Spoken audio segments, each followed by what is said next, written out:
Hello friends, আমি চলে এসেছি আমি কার্তিক আমার নতুন ইউটিউব চ্যানেল টু সাইড কিচেনে। আজকে আবার একটা নতুন রেসিপি নিয়ে আজকের রেসিপি হচ্ছে কাঁঠাল পাতা দিয়ে ভাপা পিঠে বানিয়ে দেখাবো। সেটা বানাতে কি কি উপকরণ লাগে আসুন দেখাই। তার আগে একটা কথা বলে দিই, আমার চ্যানেলে যেসব ভিডিও ছাড়া আছে আপনাদের যদি ভালো লেগে থাকে অবশ্যই লাইক কমেন্ট শেয়ার করবেন ও বেশি বেশি করে শেয়ার করবেন। আপনি যদি আমার চ্যানেল নতুন হয়ে থাকেন প্লিজ সাবস্ক্রাইব করে দেবেন আর নিচে বেল নোটিফিকেশনটা অন করে দেবেন যাতে আমার ভিডিও আমাদের কাছে আগে পৌঁছে যায়।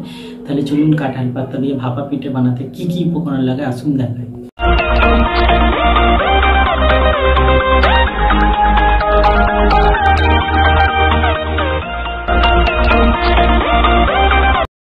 কাঁঠাল পাতা দিয়ে ভাপা পিঠে বানানোর জন্য কি কি উপকরণ লাগে চলুন দেখিয়ে দিই। তার আগে একটা কথা বলে দিই, ভিডিওটা প্রথম থেকে শেষ অবধি দেখার অনুরোধ রইল। তাহলে চলুন রেসিপিটা শুরু করি। এখানে আমি চালকে ভিজিয়ে রেখেছিলাম, বেটে নিয়েছি।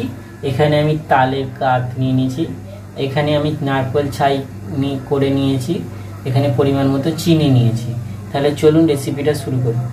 এবার চাল বাটাটার মধ্যে তালের কাঠটা দিয়ে দেবো, চিনিটা দিয়ে দেবো। বন্ধুরা একটা জিনিস দেখানো হয়নি, তো আমি এর মধ্যে অল্প সামান্য একটু লবণ দিয়ে দেবো। লবণ দিলে স্বাদটা ভালো হয়। আমি সব উপকরণ দিয়ে দিয়েছি, ভালো করে গুলে নেব। এখানে আমি কটা কাঁঠাল পাতা নিয়ে নিয়েছি, ভালো করে ধুয়ে পরিষ্কার করে নিয়েছি। তো আমি এবার পাতার মধ্যে একটু করে অল্প করে ঘি মাখিয়ে নেব যাতে পিঠেটা ভালোভাবে উঠে যায়। ঘি মাখিয়ে নিয়েছি পাতাতে।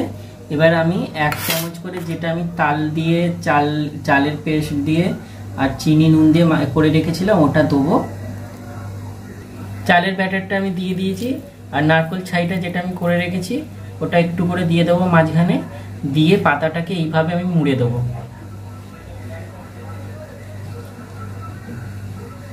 এইভাবে সবগুলোকে রেডি করে নেব। দেখুন আমি সবগুলো রেডি করে নিয়েছি। এবার এগুলো আমি ভাপিয়ে নেব। গ্যাসটা জেলে আমি জলটা বসিয়ে দিয়েছি। জলটা হালকা গরম হয়েছে। তো এবার আমি যে কাঁঠাল পাতা দিয়ে ভাপা পিঠেটা যেগুলো রেডি করে রেখেছি ওগুলো ভাপাতে দিয়ে দেবো একটা একটা করে। এইভাবে সাজিয়ে দেবো পরস্পর। সবগুলো দিয়ে দিয়েছি। এবার আমি ঢাকা দিয়ে দেবো, দিয়ে 10 থেকে 15 মিনিট ভালো করে। আমার কাঁঠাল পাতা দিয়ে ভাপা পিঠেটা রেসিপিটা রেডি হয়ে গেছে। এটা হয়ে গেছে, এটা এবার আমি নামিয়ে ঠান্ডা করে নেব। দেখুন আমার কাঁঠাল পাতা দিয়ে ভাপা পিঠে রেসিপিটা রেডি হয়ে গেছে।